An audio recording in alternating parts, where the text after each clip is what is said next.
is planning on remoting in to get access. Let's see his date. Not yet, no. Council member, it's not online as of yet either. Well, we have a quorum in any event, so call the meeting to order. And for the pledge. Pledge allegiance to the flag of the United States of America, to the republic which stands one nation, indivisible, with liberty and justice for all. Before we go any further, I'd like to recognize we have a special guest today, Savannah White, Congressman's Base Office. Hello, everyone. Welcome, very nice having you here. Thank We hope you will attend all of our meetings. If you don't, we'll have our feelings hurt, so. you. I'll try my best, We sir. look forward to working with Congresswoman's office going forward. And we get more deeply into the thought of this project and start looking at funding. Yes, sir. Thank you. The minutes of the September 2 meeting have been distributed. So I would ask if there are any comments, corrections. Meeting agenda approval. Excuse me, thank you. You all have a copy of the new agenda? Is there a motion to approve the agenda? So. Second, Okay. all in favor? Aye. Approved. Now, one of the minutes from the September 2 meeting, they've been distributed. I have one suggested addition. And I know Russell has some. That was my, I was getting my minutes confused, so that was, there's no error with it. Under new business, about 6 paragraphs or so down. The minutes say, Mr. Oliver asked Mr. Barna, while they were reviewing the historical documents, was there any indication as to why the city chose to go with this design? I'd like to add a sentence after that that says, Mr. Barna replied that no information on this had been found.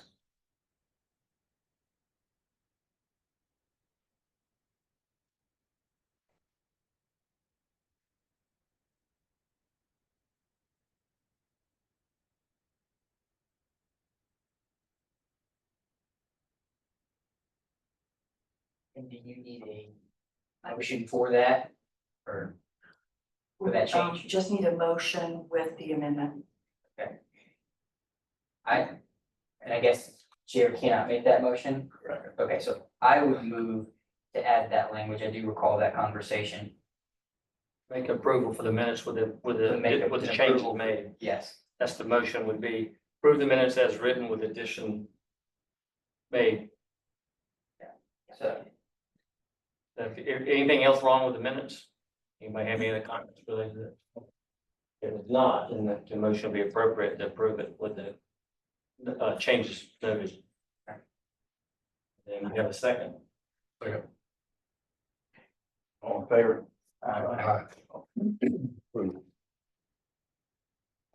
This point, this is kind of an extra added feature. And I'd like to ask Mr. Scolati if he would discuss some of his recent contacts with elected officials with respect to potential funding sources. sure, not at all. So I'll go back real quick to June of 24 when we got the survey that kind of led into this standing up the Waterfront Advisory Committee. After we got that report, I met with members of Nancy Mace's office. This was actually before Savannah was there. Lisa Kinwall was who I met with, and I brought a copy of the presentation that we got just to make sure that they had all the details and knew the severity of the situation and kind of identified that we were going to potentially be coming to them for funding as this moved along. Fast forward, Waterfront Advisory Committee was stood up. Me and City Manager Scott Marshall had the opportunity to go back to Nancy Mace's office, meet for the second time, Savannah, and sit down and go over in detail what our purpose was, what some of the details of the data collection and what was brought forth with that. And then start talking about some of the different alternatives that we had received as well, very loosely, but just to kind of set the parameters and work towards identifying what grant funds may be in existence, not just for this year, but moving into next year as this unfolds further. In addition to that, I've had communications with members at Tim Scott's office in regards to the same. And again, the purpose is just to try to get a move on identifying any funding that might exist. Any questions? Thank you, John. Were there anything you can share as to how what their thoughts were, what's out there, what we can anticipate? No, we haven't gotten any word back on any specific grant funding opportunities that exist. You can correct me if I'm wrong on that, Samantha, but really the meat and potatoes of why we met and what was discussed during that time was just trying to make sure that they understood where we were at. Our side. And then our side, exactly what our needs could be. I got it. Thank you. And they're very eager to assist when we get to the point where we have higher fidelity on the solution. All right, on to old business, engineering project update. Do we have a representative of our engineering team here? Mr. Chairman, I'm gonna give that update on behalf of the staff. Currently. Relevant, come on. Sorry. We had an empty chair this meeting. Currently, McSweeney and the team are working on the day dock design and permitting, but that's independent of the Waterfront Park project, so that they're working on that. JMT and McSweeney are gonna begin the preliminary designs based on the options that we all reviewed at the last meeting, which is option A is do nothing. B would be to repair it. C would be to rebuild this as same as existing.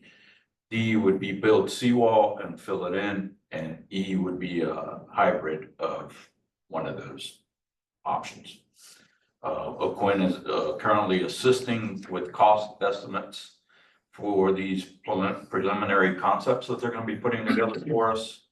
And Davis and Floyd will also be providing the team commentary as far as the impacts that one of these selections would have on drainage and or utilities and any other features that are encumbered into the project as far as rebuilding it. And then once they have all these items together and put a design together, they're hoping to have a public meeting for public input. And out of that meeting, they hope to have one or two options to move forward with. And I believe that covers where they are at present with this phase of the project. Do they give you any idea of when the design work would be finished to the point where Charette could be? If I remember directly from our meeting with them at the work session, I believe they said somewhere around December. Do you recall? I don't recall, but that. I think it was December timeframe, because it's gonna take a little bit for them to gather all the information and all the costs that are gonna be involved. I assume they wouldn't have a problem with this, but I'd like to be able to have access to their model and dig into their assumptions with the cost estimates and kind of how they come to that number. I'm certain that will all be brought to life at a meeting on how they came to those numbers and calculations. I do expect that their initial product will be brought to this committee. That's correct. First. That's Review correct. and approval before going public. Just like the work session, it will be presented here to make sure that you're okay. And then they would move forward to a public show. we should expect that in December. Yes, sir. Mr. Chairman, this body will have primary input as to what the format of that charrette will be and what you want to see out of it. So they will bring that to you first. I got a comment. Yeah. That presentation, preliminary presentation, I mean, that doesn't have to be the final rendering, colored drawings and all that. It can be the schematic, black and white, cost preliminary and design preliminary before the charrette drawings are prepared, hopefully. And that, I guess that would coordinate with one of our schedules. That completes the report. Yes, sir. Update. Yes. Communications update. So on September 30th, right before the furlough, I did have a conversation with a gentleman from the Land Water Conservation Fund from the National Park Service. He had received the information that Congresswoman Mace's office had passed on with regard to the issue that we have and the questions that we need to have answered with regard to the lease, property management agreement, and whether the marina was or was not meant to be part of that agreement. He just had some clarifying questions to ask. He wanted to be sure he understood why we were delving into it and why we needed the answers needed. So I explained to him the entire situation. Probably spent about 45 minutes on the telephone with him. He seemed to grasp and have a good understanding of what's going on, the lay of the land, and the role of this body as well. And he said that he had everything that he needed right now, and they would get back to us. So the next day, they don't come to work. So they haven't been back to work since. So, but the good news is we did make contact with someone at the federal level with an actual person, name, number that I can reach out to and talk to. So that's, Congratulations. I see that as progress. Congratulations on that. That's what I need. And thank you very much to Noah and your office for making that happen. Was that your contact at SCRPT? Was that Jared? Or not? At SCPRT, That wasn't him? we weren't having any luck going through the state. So we reached out directly to the federal, But you haven't heard anything back from Mr. Jarrett? not anytime recently. Because he had a meeting last month, end of the month, with the National Park Service related to the same thing. And obviously you've been in contact with him. Right. So if you haven't heard anything, I'm gonna call him again and say, Okay. why didn't you reach back out there? It won't hurt. So- No, it won't hurt. I just don't want to step on top of your toes. Point is, Yeah. he I'll was check supposed the to email report just back to to be you sure. after I that haven't meeting. told you live just now, but I don't think he has contacted us after that meeting. So- Okay. Yeah, I don't, Den's, I don't know, but I think it's important to really know what, if any, approvals or stages of the process we need the federal government approval to, what kind of rebuild we're doing on the waterfront. Well, these questions are more about what has happened versus. Yes, no, and I'm looking forward, with what we're doing with rebuild, whether on the project management group, we're gonna need their approvals and. Yes. That's another layer of complexity. I think you're absolutely correct.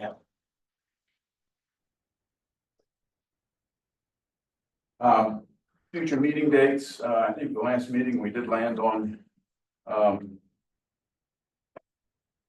Dates to the end of the year. November 3rd and December 1st. First Mondays in November and December. What you had voted on. November 3rd and December 1.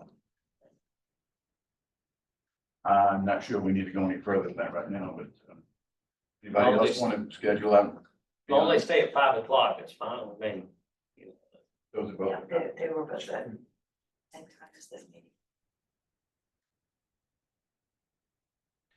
All right, new business discussion committees deliverable to city council. I have passed out a draft. Outline. Everybody have it? You got an extra? Or,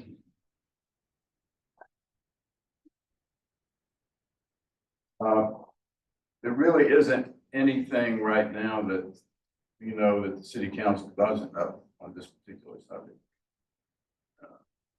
So I don't think there's too much in the way of a substantive report to be made. I do think there's sort of update us procedurally where we are and how we think we're gonna go forward.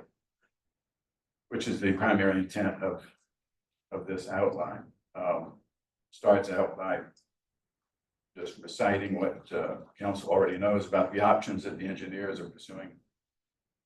I had hoped that by the 14th of October, we would be able to nail down a little bit better a schedule for public input meetings and how those would be organized. But I'm not sure based on what I just heard that we'll be able to do that. One thing that I think would be worth discussing is whether there should be meetings where the focus is on downtown business owners operated downtown property owners, the public in general. Need to schedule public hearings, public invitations to just listen, because that's what it would be about, right? No, this would be participation, input. That's what I mean, we've got to get their input, but you're talking about scheduling a meeting for this group to invite that entity to show up to talk to us. How else you gonna talk to them? Right, it would be scheduled and if we decide that we want to have focused input from, let's say, the Chamber of Commerce. Or from Key somebody players and business owners that wish to show up and separate from charrette, public charrette. correct. Okay, I have, I can argue both sides of that in my head. But I thought it would be an interesting question to put to this group today. Do we want to just have general public input?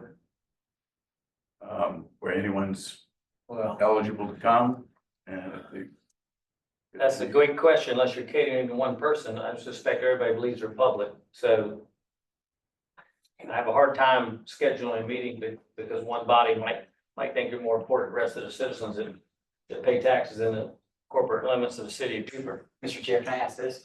Based on that question, could it be opposed to a meeting that we have, say, in here, could it be a survey that the city produces to, say, business owners or residents in the area to still generate that same feedback, but not necessarily do it through a meeting? Would that sort of same purpose? So what you say, a door-to-day handout, and do you pick just Bay Street, both sides, or do you?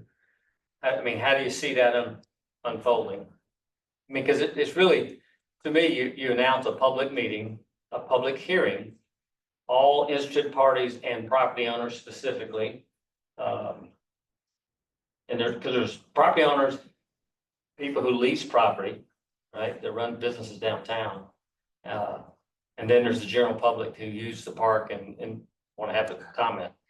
So how do you differentiate between that group? Who has the most buy-in, or who, would any one entity have more buy-in than anybody else? Yes, they would. Sorry. The downtown owners would have more, I don't think so. well, they got their business and their livelihood on the line. It's a public park built with monies generated by all the taxpayers, not just the businesses along Yeah, but Bay Street. I know that, but, you know, somebody living out on the other side of town who works out of town, and you got a guy who owns a business on Main Street. I mean, the people on Main Street ought to be given an opportunity and treated a little special. Well, For one problem with this is if you have a meeting which is specifically for this group or that group, then the public, those who are skeptical, could say, oh, well, they're gonna give precedence to this group or that. That's group. exactly my And point. public is gonna come in third. I don't think we treat anybody differently. I think the survey has to go out as a general population surveys. I don't think there's any one particular property owner downtown that has any more rights or privileges or interest than any other citizen in this town. I would agree, but if the survey is constructed in such a way that there were specific questions that maybe would get more accurate feedback from business owners or people who lease space downtown or residents who live downtown, then it can still be a general public survey that's pushed out, but there are going to be specific questions in there that you know are going to be more geared towards getting a better understanding of specific groups. Well, you could ask the question on the list, is on property, in a 3 block zone along the park, one, that's what's the question. Right, and then do you release or rent space in the same zone? That's another question. Do you live in the corporate limits of the city of Beaufort? Another question, because you're gonna get people don't live here. That own businesses downtown. Like, I mean, I can think of a handful that actually own and lease buildings that don't live in the city corporate limits, right? Yeah. So it's a bigger community issue than just 3 blocks of Bay Street. This is a much bigger slice of pie that needs to be looked at. Well, I can tell you, I'm on Ladies Island and folks out there are concerned about those. And So you support- said, and that's my point is you could ask, those are great questions. What at the end of the day, and who would do the gleaning off that list to say, 3 business owners said, they don't want this or they like this or something. I mean, I don't know whether the question would be on there, but it's a good survey, and we could do Survey Monkey or one of those type devices and do it, where it's not a handout. If you want to go on the website, do a survey, that's where it needs to be, but you ask the question, what's your zip code or where do you live? Maybe you get some real information and you can kind of qualify that down to, we have a feeling this is the census we're getting back, right? I mean, because the question about the boats is a big one, regardless of your political views on it. The general population needs to opine on that.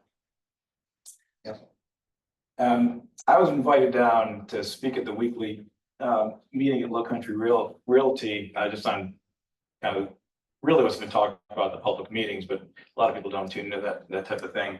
And they're very concerned, not as because Edward has his office there, but really they're bringing people in who want to buy in the area, and the park is a very big concern, for people moving in here and want to have it available. So I can say this to the Waterfront Committee comments or not, but I think some of the feedback I got was there's a concern with the fence. Is there anything more attractive we can put there? It's going to be there a long time, and it's certainly not very inviting.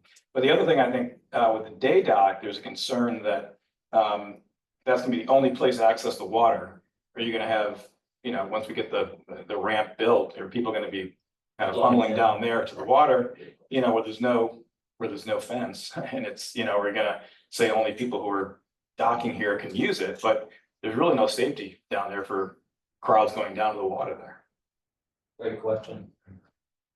What great concern. But that was the case before too, right? I mean, I get Yeah. there was more space for them to enjoy the promenade, not necessarily go down there, but it's really always been open to anybody that wanted to just walk down. They there. do, people go sit there, put their feet in the water, Yeah. kids go down there and hang out. Yeah. We've had only one incident, I know of somebody jumping off of it, but it has happened. So I don't know if that's any more of a concern now than it was previously, but I think it's a fair It's the only point. access to the water. Yeah, Yeah. And for photos without having a fence in the background. right. Well, I've had people visit.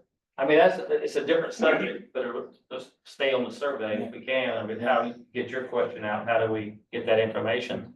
I guess my only point was, I think we should be meeting, as a citizen rep.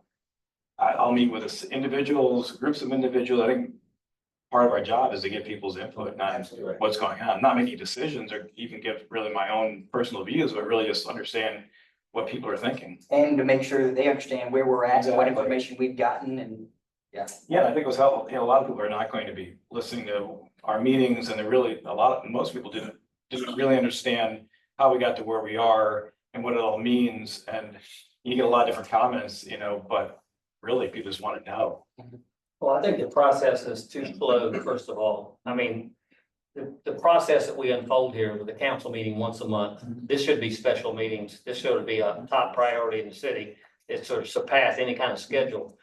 This committee can only do so much, meeting once a month, council meets once a month, and then, but the big piece I see is the engineers, it's gonna take time. We're asking them 2 months to give us pricing on like 5 different scenarios. And I don't think that's practical. It's possible, and they may produce something, but we know that those numbers are often fiction. Yes. They're not real numbers. There's some idea. I think the public charrette is the piece we're missing first. It should have been done or could be done. Along the survey may be the impetus of that, right? Let's get a survey out there initially. Let's get some response back.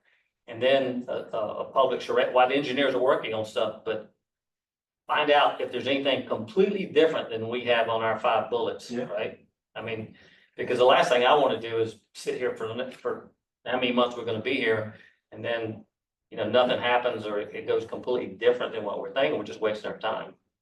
But because I had comments, it ties into your earlier comment that was, well, if it's gonna be 5 years, and that's kind of what we projected out there, then can you at least move the swings back behind the fence? Can you lower the fence? We can see the water. Can you give it a little bit more inviting appetite down there? And I say, well, you know, that's a great question. Is that something that the city ought to be considering and the city leadership ought to be considering? And then what cost is that? And I thought, geez, why would I want to go build swings and cost a couple $100,000 Yeah. inside the park zone and then tear them all out, you know? But if you said, what's gonna be 3 years before you tear them out, so well, hell, go ahead and do it. I mean, because 3 years is a long time. So how do you, I mean, I think the point's valid, it's like in a cage down there. The fence has already come down somehow, or anyway, that's a different topic. Let's get back to the communications issue and receiving input. My personal inclination is that giving or even appearing to give preference to any particular group's views is very dangerous. Surveys are fine, but I would make it a survey of everybody who lives in the area. I agree with that. However, I think it might be important to gather the viewpoints of the different groups because business owners and property owners may look at it differently than someone who just comes down to the park and sits in the swing. And I think it's important to be able to differentiate that. I don't think we have different public meetings for that. But I think we allow on the survey itself an ability to indicate in what Yeah. capacity are you responding to this survey, so we can break that data I down. think you Because I think that that's information out. That's exactly how, Yeah. what I'm trying to say to you, but that's the information I want to see. Drill down, make it even.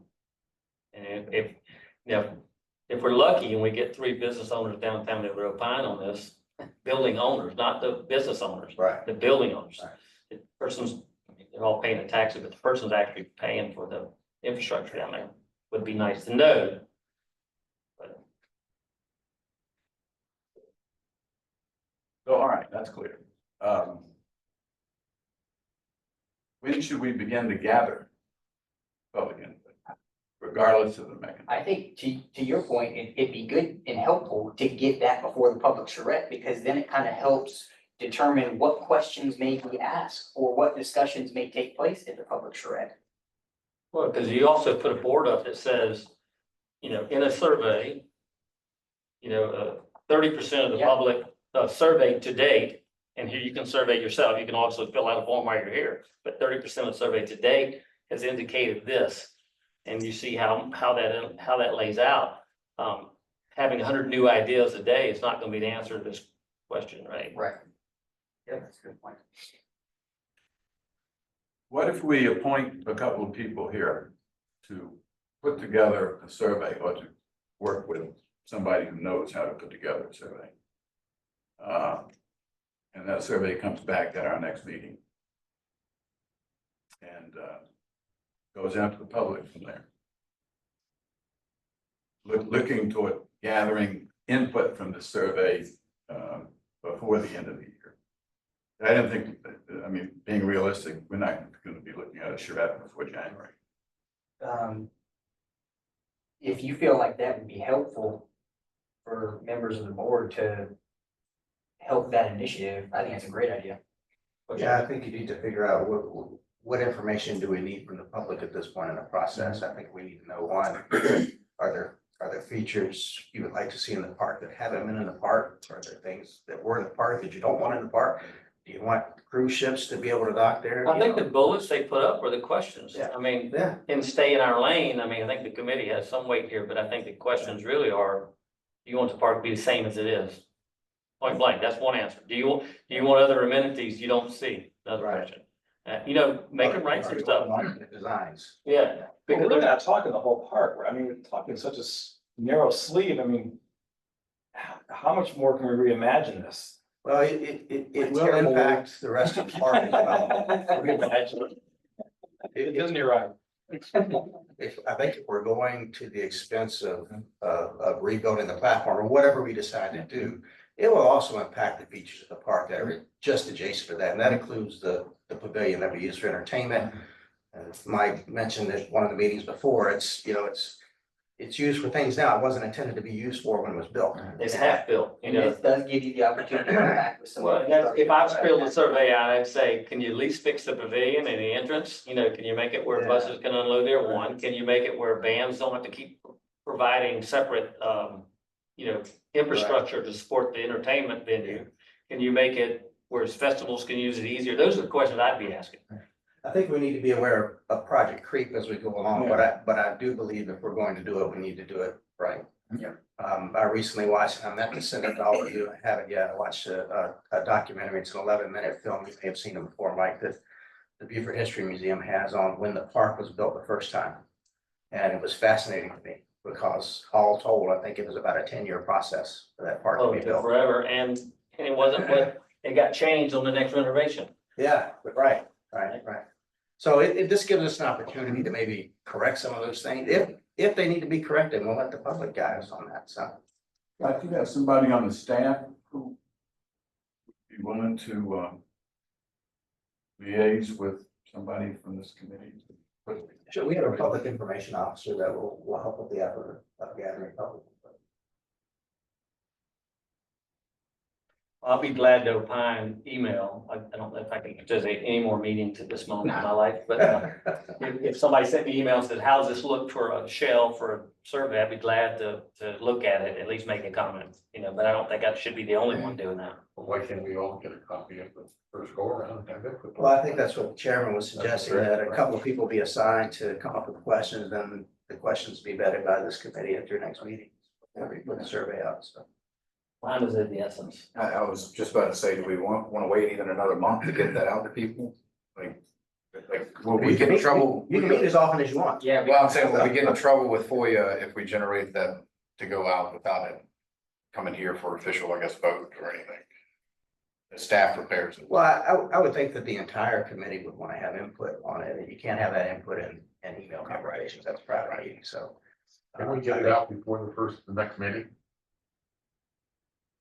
Get Get it out to the before- public. Get it out to the public before the next meeting. If we have a You meeting, don't want the whole committee to vet it, sure. Yeah. But I think you want the committee to vet it. right, Right. So the answer. Can we do that by email? Better by. No, email? no, You have to be here. It's gotta be Okay, has to be public. public. That's why I brought up the FOIA. Okay. Yeah. All right. Understood. When people wonder why the system runs so slow. But my point is, you don't have to wait until your next monthly, you can schedule other meetings, like, that So flexibility. why don't we think about a special meeting between now and November 3?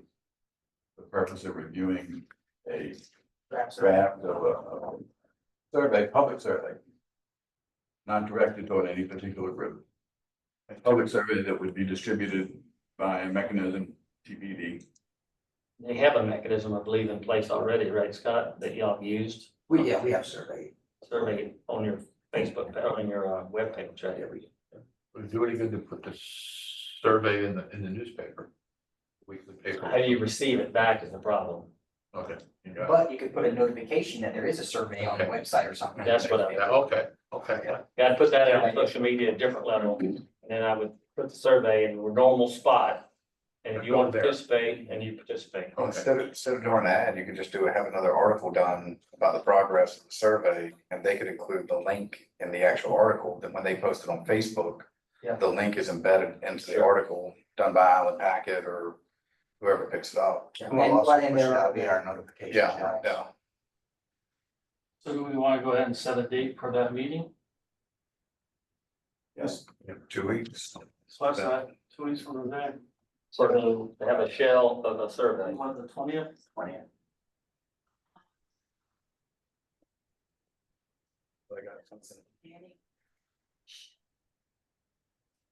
Any conflicts, Tracy? I didn't bring my iPad, but I'm almost positive the planning commission meets on the third Monday at 5 o'clock upstairs. Right. be an issue as far as live streaming this meeting. You could have it, but it might not be able to be live streamed. How about the 21st? You know, the 20th is a planning commission at 5. Tuesday, that would be the third Tuesday. Tuesdays are normally good to go, except for our second Tuesday. Right. So 21st, that work for, That would I'd have to attend via Zoom. I'm gonna be at court up in Charleston. Happy to attend. 21st, what time? I don't think,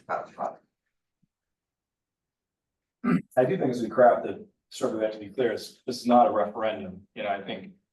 There may be an overwhelming public opinion, we should do X, Y, or Z, and for a number of reasons, it may not be possible. So it's not that whatever gets the highest votes is gonna be done or possible. Yeah. Okay, good. I think that's a good start. and the draft could be shared with each in the packet, so you'd be able to see those anytime.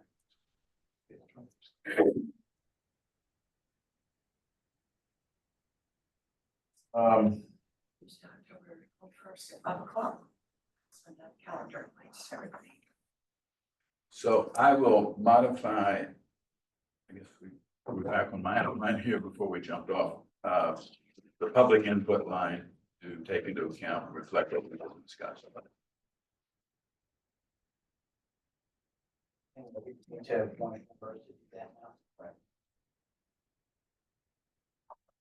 Oh, good, you're all done. Yeah, so that helps. So if somebody can at least start the ball rolling, I'll be glad to look things over and add comments as needed, if I get feedback, Do you all want to, staff want to generate the first go round, then we can maybe have specifics to it, or even generate a couple of questions throughout there to you? I have a problem with committee members generating. Okay.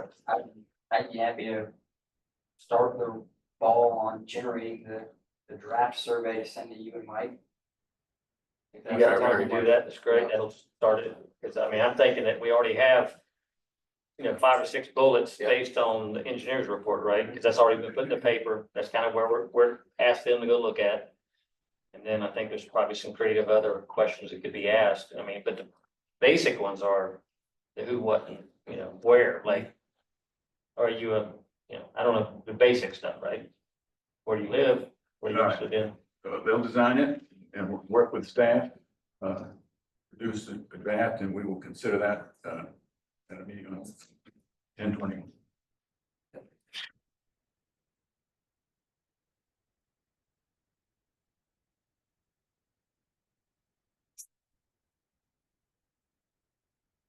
So let me ask this question then, if I were to draft something and send it in an email specifically just to these two for feedback, that would be an issue for you, because that would be a quorum. So then I could get feedback from you guys, and then we could send it to staff to vet and review, and then it could come to the full body.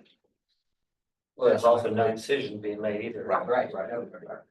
We're not making a decision, we're just creating information for a meeting.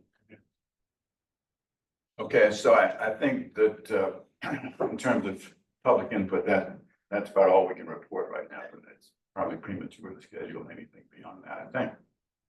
Except we would anticipate public sessions following this. The only other thing you could do at this point would be to look ahead at what your shed would look like and how you want that construction. And what are the engineers offering to do? Is that part of their preview? Because it kind of seemed like their discussion was more like, we'll put this information together for sure. Did they just voluntarily take that on, or is that something we're paying them to do? That's a conversation we need to have. Do you know the answer to that, Ron? I believe they're trying to incorporate that into And their cost. their costs. So they'll have Part of the background. some level of Part of the presentation. Just design boards, so. I guess. Well, yeah, that's the key is, you just need some good questions on the survey up on dry erase boards or either on paper sheets, and some facilitator, they're able to take the information and let them walk around table to table and Figure it out. figure it out. All right, does anybody have any other comment with respect to this outline, initial report? Yeah. So I guess I'll just say, because it looks like the options to be developed by the engineers it's A, B, and C, which would be 4, 6, and 8 rebuild platform at the same size and shape or place. With seawall and backfill in a hybrid structure.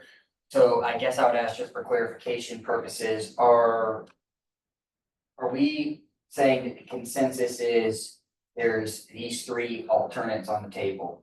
4, 6, and 8? Or are we saying, because again, in my mind, this was kind of, could be especially 4 and 6, one option. It's the same size and the same shape, building seawall and backfilling. So that's one option there. And then hybrid structure, that alternate, in my mind, just provides an opportunity for there to be flexibility and creativity on the engineer's part to maybe ensure that we're maximizing user experience, or, you know, whatever is added to that may not be there now, but this was still essentially combining 3 different options into one. I don't know that it's separate to say one is same size and shape, another is seawall and backfill, or another would be hybrid structure, fixed and floating. So are we saying this is still 3 separate, or are we kind of rolling this into one? I just picked up what I thought the outcome of the joint session was. Okay. That these 3 things are going to be I would, for sure. I would recommend that if we reference these anytime in the future, we ought to stay on the same labeling method. So for example, your comments like rebuild platform, what number was engineers? Well, you have A on your document, and it's really on Okay. option. It's 4. 4, 6, 4. I'm gonna He add. did just a parentheses and a 4, so we don't lose that translation, right, over time. 4, 6, and 8. A is number 4, I think, right? A is 4, B is 6, C is 8. From the engineering standpoint, this hybrid structure. Is that a totally different engineered idea that you have, a design idea, this hybrid structure? Or is it a combination, as Josh is asking, is it a combination of the backfill and seawall and part of the platform? At the meeting, I took it as, these are all individual. We're gonna rebuild it just like it is, Okay, build the seawall and backfill it. okay, What's its own conception, and then the hybrid would be how we build the actual platform itself. That sounds removing That's the piling, build right. like a bridge around it. Yeah, but I think there's some details that need to be really fleshed out here. I agree with the way you interpret that. I agree that could have been interpreted easily by everybody in the room that day. But I don't think we want them to go down the avenue of trying to design a relieving platform buried at sea level in the same configuration as today. And that, if you went to the purest point of that, rebuild exactly the same, seemed like that's a waste of time. I would agree. Well, I think the rebuild exactly the same was understood that they would have to raise it. The public won't get that, and the point is, if somebody comes along and says, well, we spent 3 months designing this, and it's gonna be 6 foot under at low tide, they're gonna pour the concrete, I'd be like, what the hell are you thinking? But we But don't all want of that. these were gonna be provided with the different elevation options. that's And correct, right. so I specifically remember, I could go back and find it, when this was brought out as a point of clarification, the engineer stated that they were just trying to get with option 4 there, do we want the same size and shape that currently exists? Are we gonna be building it bigger? Are we gonna be building it smaller? So I really don't know why it would need to remain a separate option if you know that you're going to work within the same footprint, same size and the same shape, and you know that you're going to get different elevations factored into the designs that you receive, and you know that you want potentially a seawall and for it to be backfilled, then I don't know why those all couldn't be one design that they provide opposed to 2 separate. I don't even know how it would be 2 separate designs. Well, I think the relieving platform versus the seawall are completely different. Yeah, that's totally different, that's 2 different things. And that's why number B there, number 5, was it 5 or 6? 6. 6, number 6, the seawall and backfill. that does not have a relieving platform, it has nothing to do with the park design as today, but it does include the top and the park being exactly the same. So, Well, it'll be raised up. Well, elevation. Elevation wise, right, yeah. See, Okay. that's the flood protection we're talking to add into it. Absolutely. but we haven't discussed wanting it to be a platform, really. There hadn't been a favorable, Well, I think that's the same size and shape. That was option 4. That's number 4. that's not, well, Rebuild the same as existing. again, for me, number 4 was same size and shape. So if we want the same size and shape, and then we're going to do a seawall and backfill, you're not rebuilding the platform. Yeah. Well, I think that 4 was, my understanding of it was, it would also be a relieving platform. So the seawall, the current. Building back seawall the same as what we is have. So It'll be with different materials, but the same as what we But have. we're charging the engineers with providing a design that would be another relieving platform? Well, they'd have to. Yes. Because it's all new construction material. it's Different all Why would we want to design. see that? Why would we want them to do that though? Is that what we want? I mean, if that's what people, That's one of the options. I think that's the hybrid. To me, that's the hybrid fix. You know, whereas a floating dock is the same thing as a relieving platform. See, Well. Is everybody on the then same why page? do- I know it's all semantics here, but the reality is, that's why I asked earlier, since the public needs to opine on whether they want boats there or not, because there's no reason to do a relieving platform if you're not worried about boats tying up. Period. And then we stick with what I think is the most practical thing on the list is the main thing is A, right, or number 4. Same size and shape, seawall and backfill. Yeah. Done. Because it's gonna come up, the issue, I mean, if you don't realize it now, you cannot dock a cruise ship at the center of the seawall today or by the day dock. You can only dock it by the marina because of the water depth. You can walk along the front of that seawall low tide today, except till you get about 50 feet from the end, it drops off to about 28 feet. So there lies the problem is it will be shoaled up.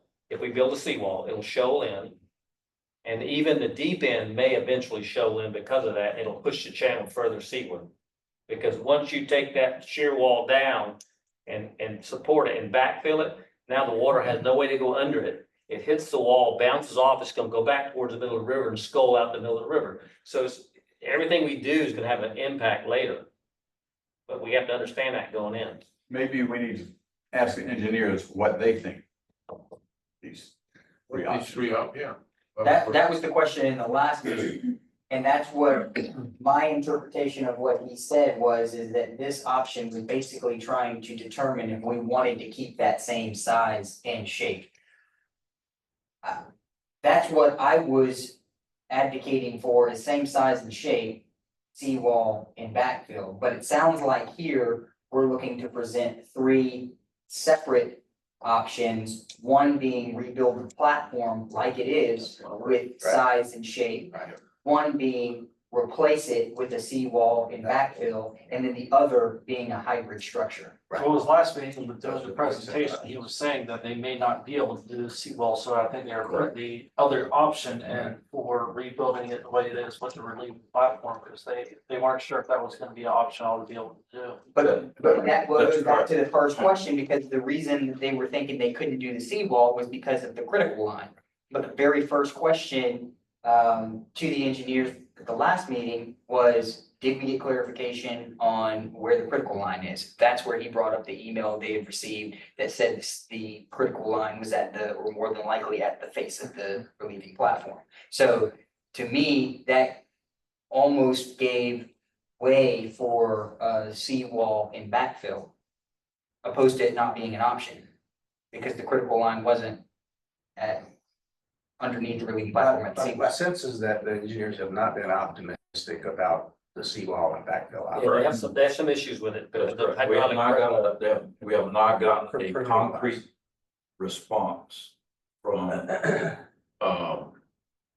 the state or BCM or anybody. We've not gotten a solid answer that, yes, that is a viable option.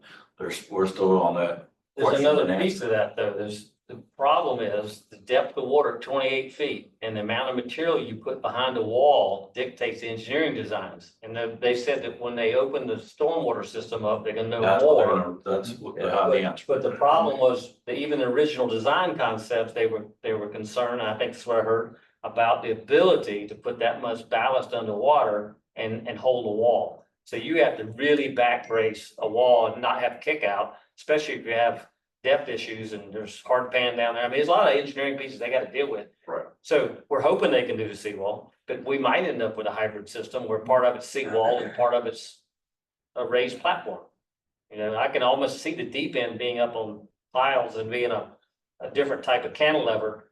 It might serve the purpose of a relieving platform, and then the rest of it being seawall. I can see that happening. I mean, I just don't know if that's where they're going. If I recall correctly as well, when we talked about rebuilding this the same as existing, then there also came the question of, do we want it to be 36 feet? Do we want to draw the platform back 10 feet?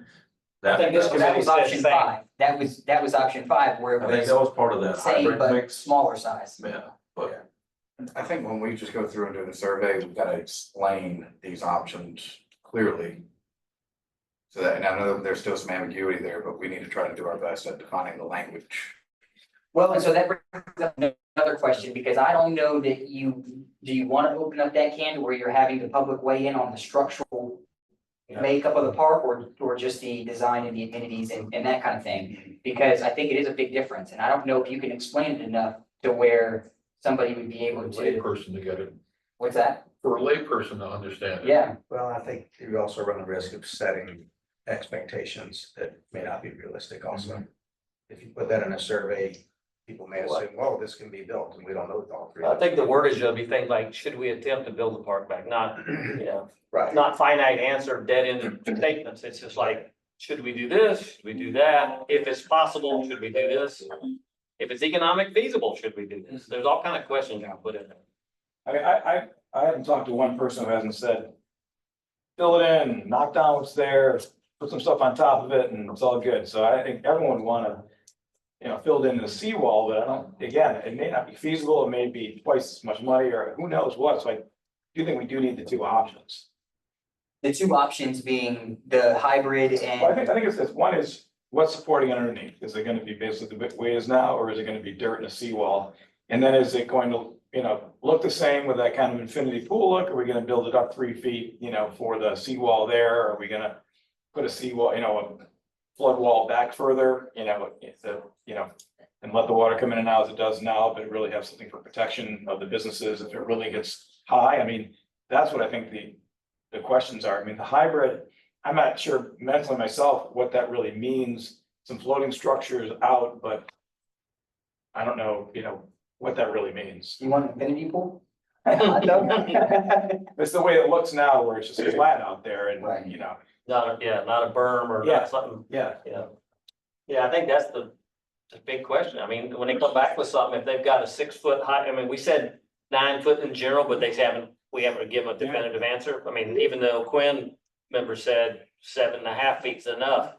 If you do the other alternative, which is smart, I think. You go back and protect the business signs at the way back beyond the critical line where it's plausible, like a barrier along the sidewalk. Mhm. You might step down a couple steps, now you're on the sidewalk in front of the restaurants, but the park now is elevated, but also catching the seawater where natural drainage at low tide, it goes out. Now you don't have that flushing, which you normally have up against the buildings.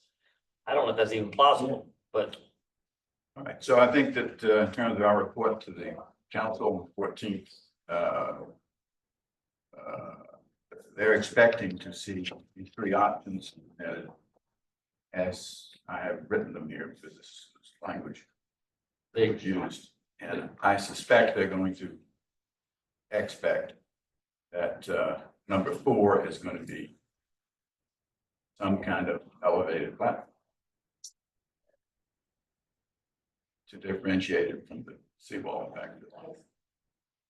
Seawall will be different elevations as well. And the hybrid structure too, right? Yeah, all of the options. Yeah, that any you options bring up Are gonna be in different Yeah. elevations. I think anything we do, right? Yeah. There's no reason to build it at 6 foot. Right.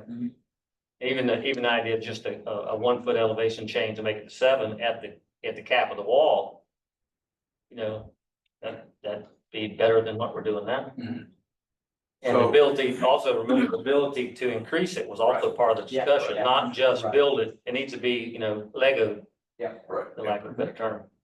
So are there any other changes or modifications or subtractions or additions that anyone would like to make to this outline?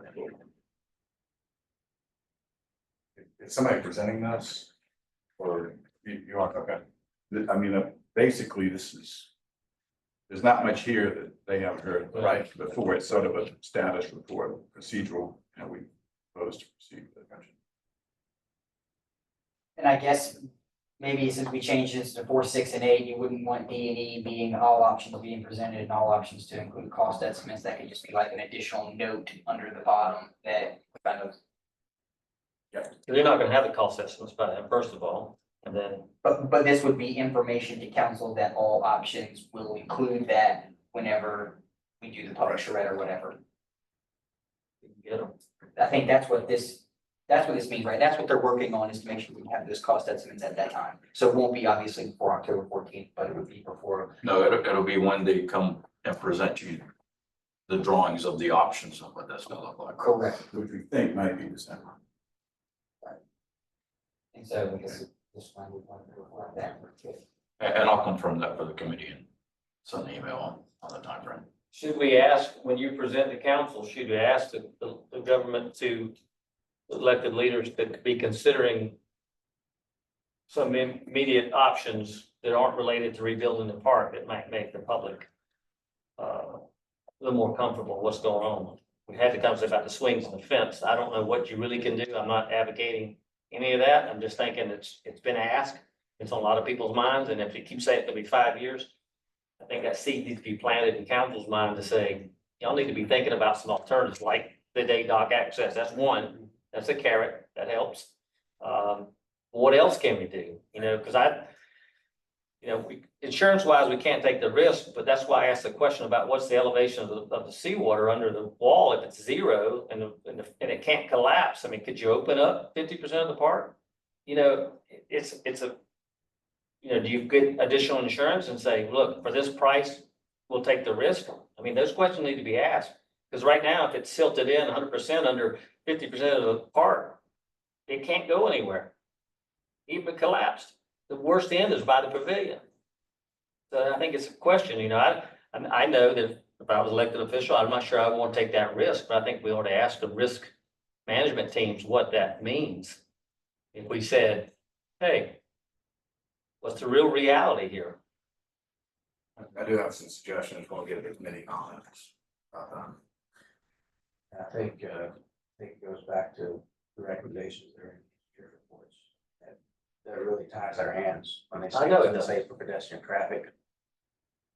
Well, it's load calculations, but they didn't consider the height of the bottom to the bottom of the relieving platform. That's not engineering calculation. I don't know what they. I know, but it's- The bottom line is. You're only gonna call 6 inches or however much the show windows.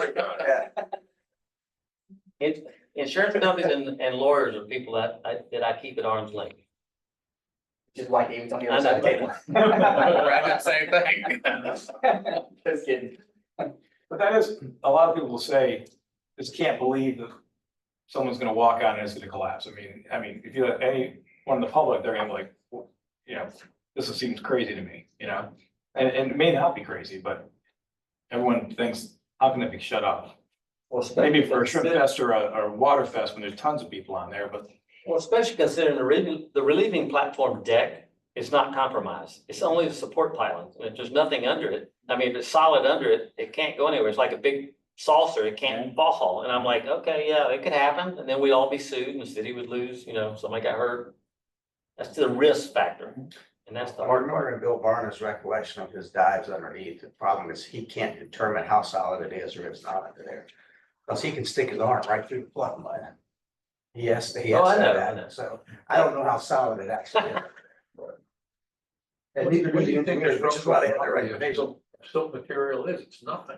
There's no structural properties. Have you ever Silted dug material. orchards before? What's that? You ever dug orchards before? What's that got to do with silt underneath? I can walk on bluff mud. It carries me 180 pounds. So, I mean, it's all about disbursement. Displacement, right? So it's like, I can drop this iPhone in the fluff bed and not see it. I can drop the sheet of paper this way on it and I'll see it. There's a difference in common sense and practical application. Okay, I think we've probably taken this about as far as we can.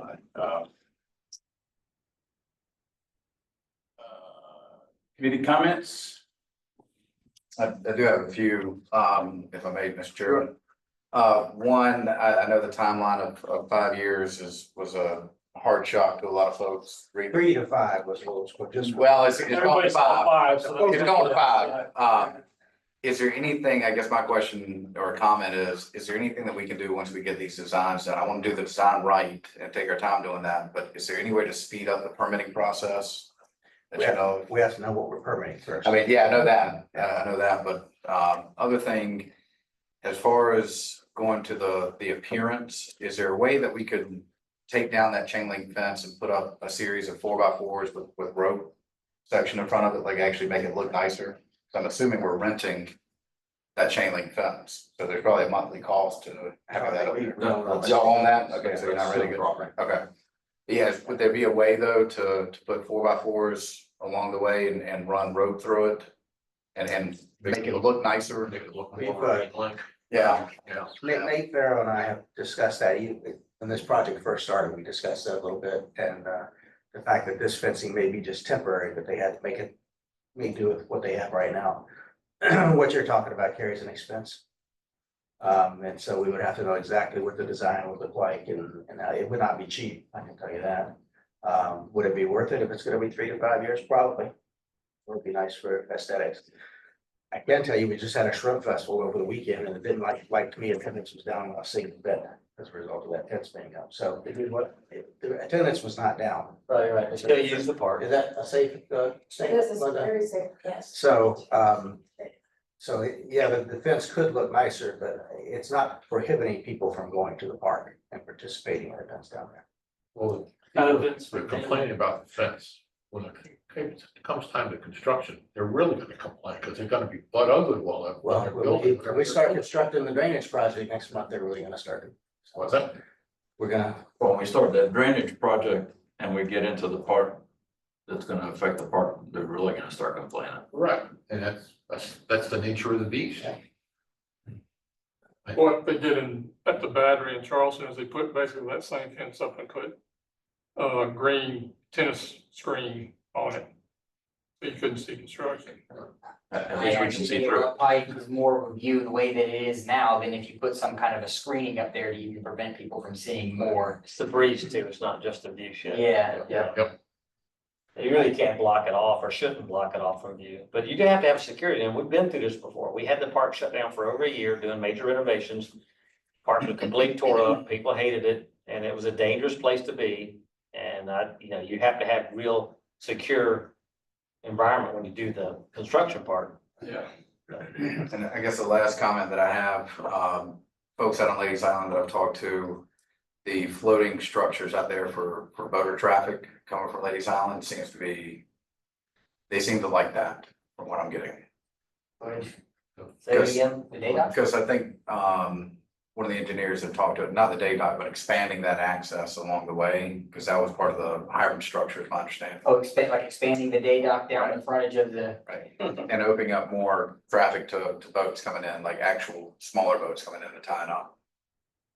Yeah, that's part of, that's a touchy subject, but it definitely needs to be weighed in on. You may get that on the feedback from. Yeah, and that's, residents. I just want to say, that's what I'm hearing from Ladies Island folks that would like to be able to take their boat out and be able to tie in downtown. And I'm actually more in favor of utilizing some of the marina space that we do have for that opposed to building more down the front. I'd be fine with Well, that. But that would take some negotiating. And that was the other discussion that you had with me, Josh, was about the day dock and the dinghy dock, right? So, if we're looking at a 5-year window, let's say it's 3-year window, even a 3-year window, use that term, make it feel a little lighter. We have a dinghy dock that's half there, right? And that used to be the only non-marina access for the citizens of Beaufort. Every year for Water Festival, even the events and everything staged off that dock. Now it's half there. Is it any easier, because we already have a budget stream possibly lined up for that and it's under permitting, maybe, hopefully, to fix that? But maybe that needs to be repaired as a priority to compensate for the loss of the existing day dock, so that by next summer, we can almost understand, we might have two locations to get up to the seawall, and the public have two locations to get to the water from the land. Rather than let that just sit there and not be a conversation piece. Yeah, so maybe we need to turn the heat up on the dinghy dock to make it back into a very functional piece, and then do the day dock as we talked about already. We're working, do you want to give an update on that, Linda? I know you got the latest to give you an opportunity to tell them. So we have just spoken to McSweeney and engineers to begin the permitting process to take the day dock and we want to replace the entire day dock from the top of the boat ramp all the way around. But we also want to widen the decking or the dock so that boats can park on both sides. So widen it by 2 feet on each side and put the pilings that are there in the center. But there is a permitting process and we're beginning to start that here real quickly. But that process probably could take anywhere from 6 to 8 months for the permitting, but that we may be able to work on that a little bit better. But as soon as we get the permitting started and we have a scope of work, we'll put out for RFP so that we can replace it as soon as the permit is approved. So the repair permit, the repairs, to do a repair as in kind, that's a whole different animal than doing what you're talking about, because you're talking about changing the complete design. Correct. Because it needs to be pushed into deeper water if you can use the inside. It's too shallow on that thing. On the inside, you can't get in, so the benefit of doing it needs to be understand that it probably needs to be pushed seaward. Well, that's why we're working with Sweeney to make sure that is still. It's a great idea though, because the inside has always been horrible to try to use, and that's why we call try to it. go over there all the time, and there are many boats, they try to go on the other side, but they can't because the pilings are too close with the pile guides that are on the outside. Yeah. They cannot dock there. No, that's a good The inside's a true dinghy dock. dinghy dock, yeah. Right now, it is a true dinghy dock. No, that's a great direction to go, and I think it'll benefit all the citizens if you can accomplish that, that's wonderful. That's where we're at. We're at the start of the permitting. Well, Water Festival next year, we ought to have some way to get to the downtown. By Well, we're water. hoping. I Let's think it's push. beautiful. Well, that's why I complain about having one meeting a month by these groups that are on such supported issues. If we have to have more meetings, we should have, council should be thinking about more meetings if they need to hear stuff. Josh, Yeah, if there's nothing to hear. if there's something to hear, yeah. Thank you. Thank you.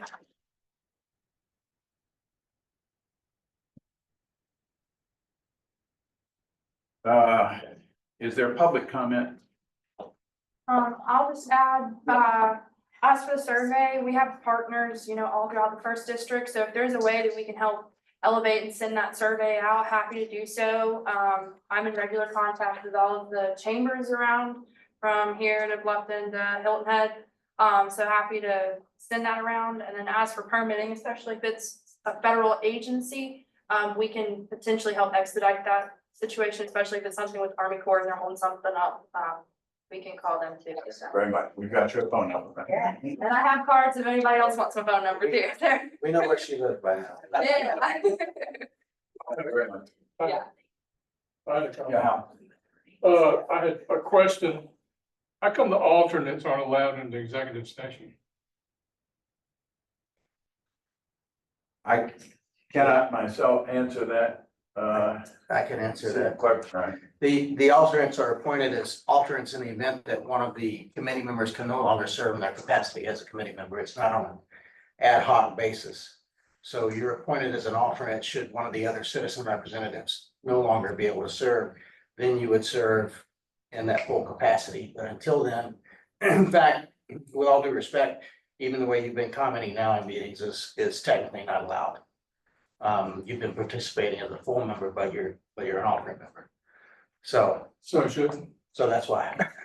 So, but Mr. Oliver is the chairman, so he's the one that regulates that. You got something, was that just a question or did you have I something? had something to read. If you're interested, takes about a minute to read it. It's a letter from 1978. Could you come over here where people can see you and hear you a little better? There you go. That's a good spot. This is a letter from 1978. It was a letter to the editor in the newspaper. Written by a lady. It says, starts off, Beaufort, a favorite city. We sailed into Beaufort July 11th on the first visit since 1974 and were amazed at the change in the city's waterfront. This was always been a favorite layover for us in periodic travels of the intercoastal waterway, primarily because people are so nice and shopping is so convenient. But the improvements to the city marina are now an even greater benefit to us transit boaters. We were intrigued with the construction underway with the waterfront, and because I am a freelance writer, I set about to find out more of the city's plans for the development. The Chamber of Commerce staff gave me their complete cooperation. The city manager, Ed Duray, gave me an unhurried hour of his time. A lovely young girl in the library did all she could to help me. The Marine personnel couldn't have been nicer. May Sue McKay generously provided transportation when she and Jen Blaylock took time from their responsibilities as a bay florist to chat about the project. And lastly, John Getty Smith of Hilton Head Island, head of John Getty Smith Associates, which is handling the city's public relations on the waterfront part, was as congenial and helpful as people could be. I am grateful to all. Beaufort is to be commended for its undertaking of the building of the Henry Chambers Park, and the people should be proud to have twice elected Mayor Chambers, a man with enough foresight to envision the waterfront and the downtown improvements, and enough smarts to make the dream a reality. We are originally from Virginia Beach, Virginia, a sprawling oceanfront town with once had numerous homes dating back to the 1600s and lovely old cottage type resort facilities. Our city fathers didn't have the smarts to see the importance of preserving the city heritage. Today, the colonial homes have been replaced by acres of housing developments, and the cottages and small inns have given way to chain hotels, superstructures, and concrete condominiums. We love Virginia Beach, but we would rather live in Beaufort. You who do live here should count your blessings. It's a beautiful city and will become even more so when the completion of the downtown renovation. There is nothing on the waterway that compares with it. We can hardly wait for the return trip someday when we can enjoy the market, the farmer's market, and the cultural activities the new facility will generate. Creating this waterfront park must surely have been a difficult undertaking, requiring the kind of effort that money alone can't buy. We are pleased to have met people who are willing to expend such an effort. Ruby Jean and Phil Euler, Colony Beach, Florida. That was 1978. That's just to feel good. Yeah. We need them back in a couple years. Yeah.